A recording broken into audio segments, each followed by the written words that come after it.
Жақсы күн болсын. Дрей есімді кішкентай бала анасы Черримен бірге Қытайға көшіп бара жатады, өйткені анасы сол елде жұмыс тапқан. Дрей өте қайғырады, себебі ол туыстарымен және достарымен қоштасуға мәжбүр. Олар әуежайға баратын автобусқа отырады.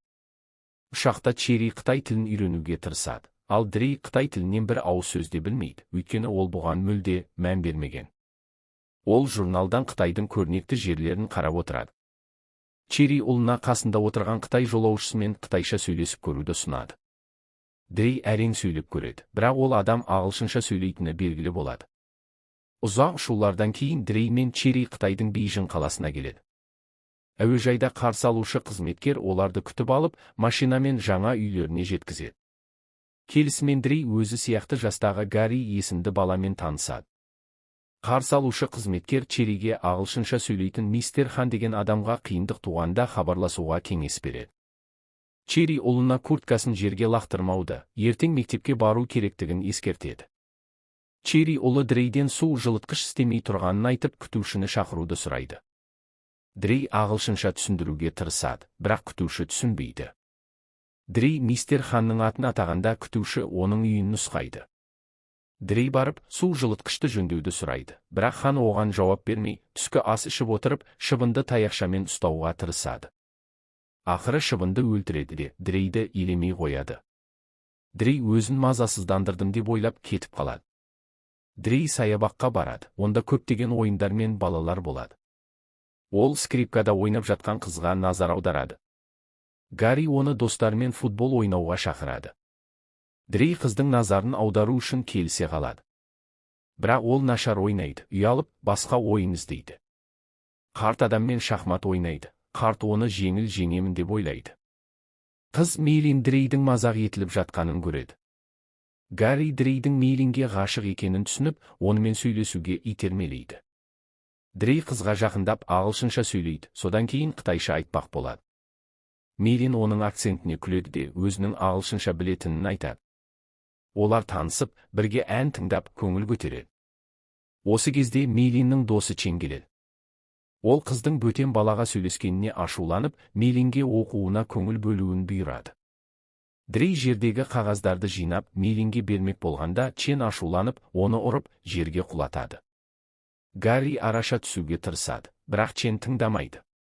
Дрей Ченді ұрмақ болады, бірақ сәтсіздікке ұшырап, қатты соққалады. Чен оның көзін қатты соғады.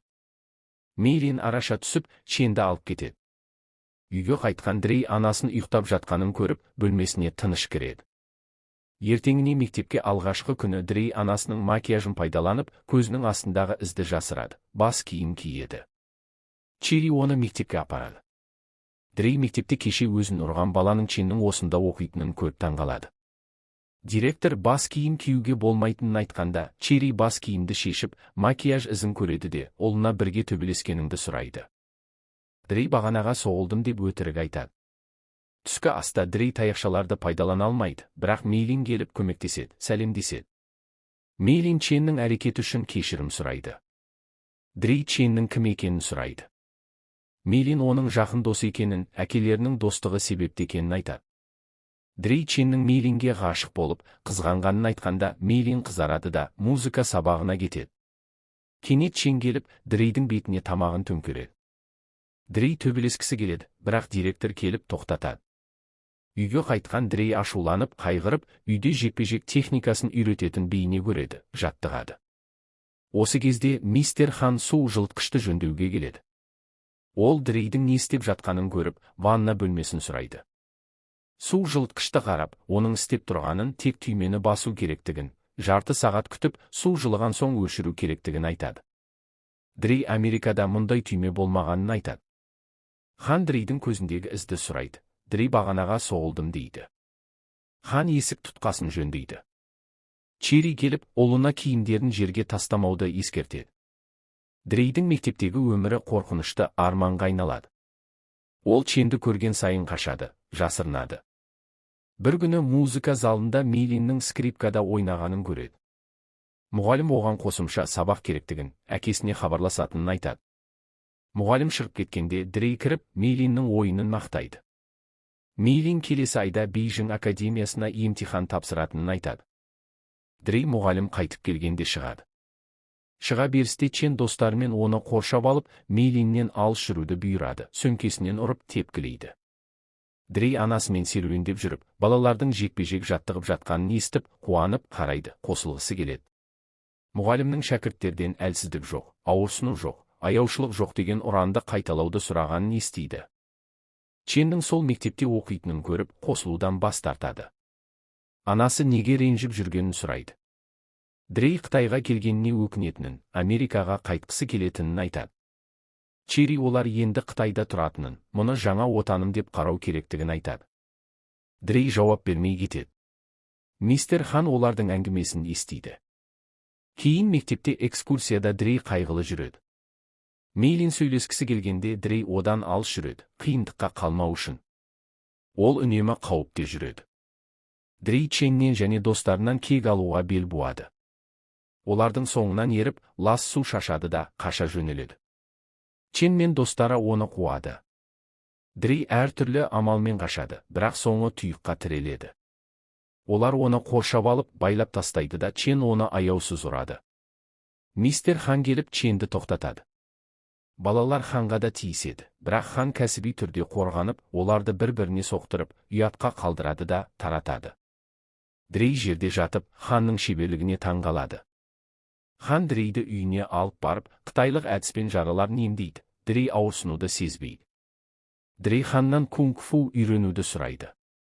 Хан ешкімге үйретпегенін, неге үйренгісі келетінін сұрайды. Дрей адамдарды ұру үшін деп жауап береді.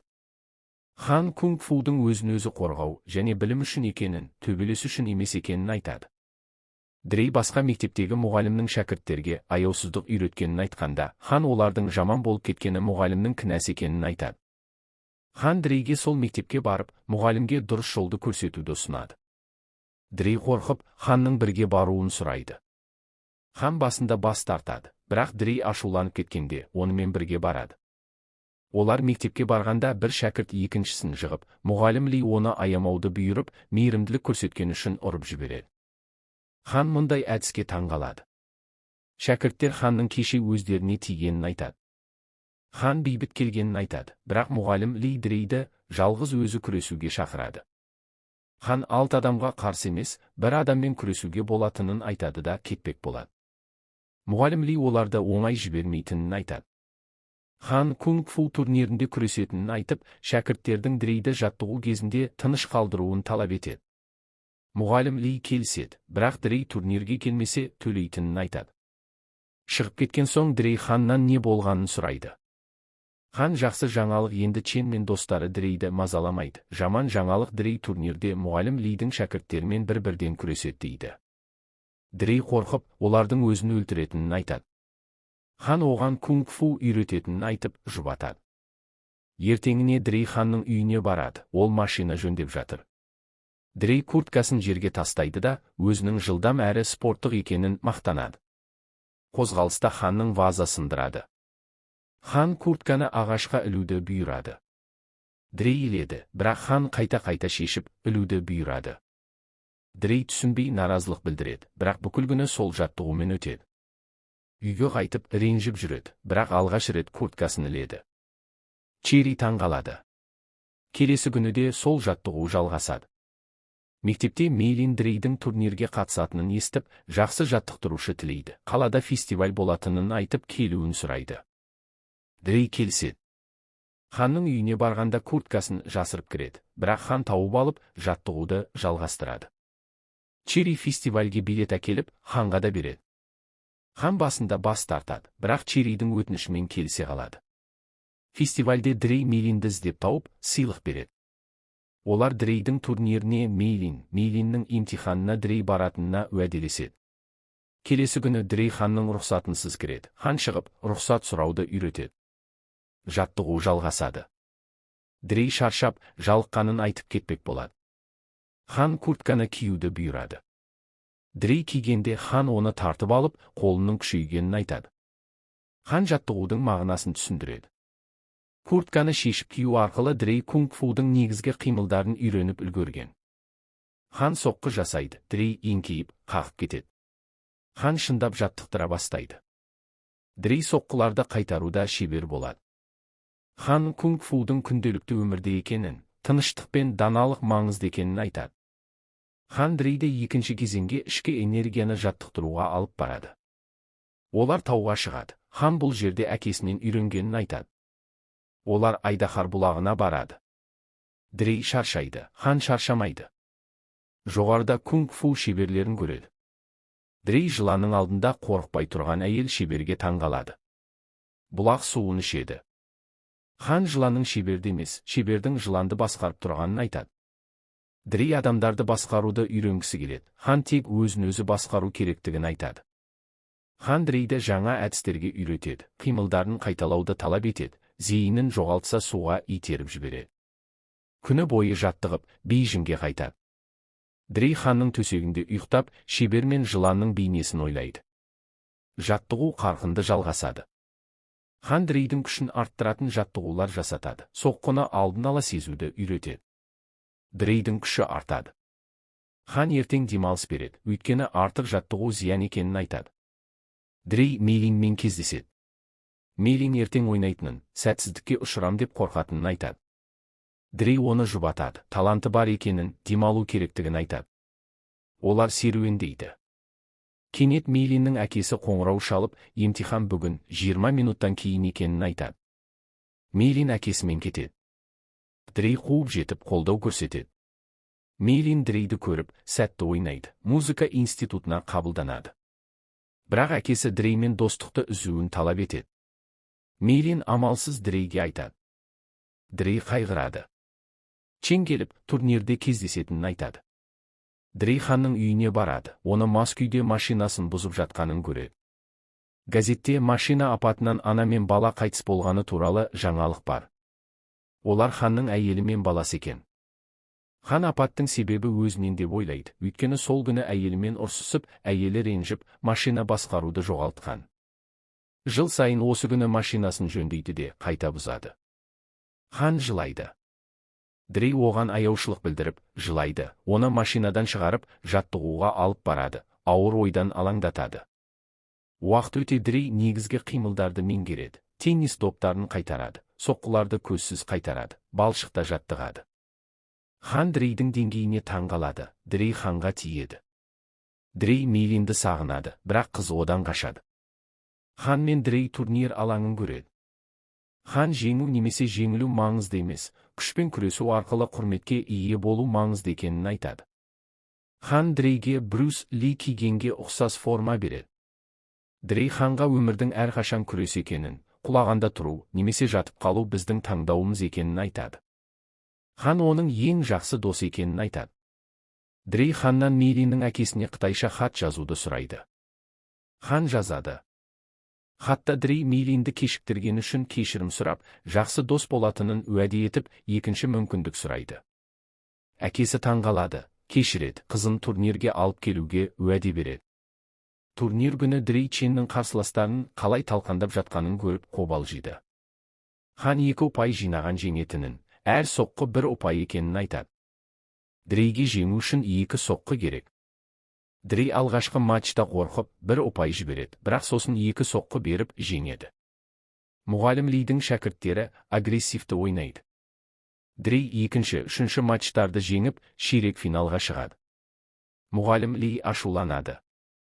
Дри мұғалім Лидің шәкіртімен күреседі, барлық соққыны қайтарып жеңеді, жартылай финалға шығады. Хан жартылай финалдан бастап 3 ұпай жинау керектігін, зейінін жоғалтпауды ескертеді. Алғашқы жартылай финалда Чен жеңеді. Дри Лян есімді шәкіртпен күреседі. Мұғалім Ли Лянға Дридің аяғын сындыруды бұйырады. Лян аяғын сындырады. Төреші Лянды дисквалификациялайды, Дри финалға шығады. Дәрігер Дридің жағдайы ауыр екенін, күресе алмайтынын айтады. Хан оның абыроймен күрескенін айтады. Дри қытайлық әдіспен емдеуді сұрайды, шегінбейтінін айтады. Хан емдейді. Төреші Ченнің жеңістігін жариялағалы тұрғанда Дри ақсап кіреді.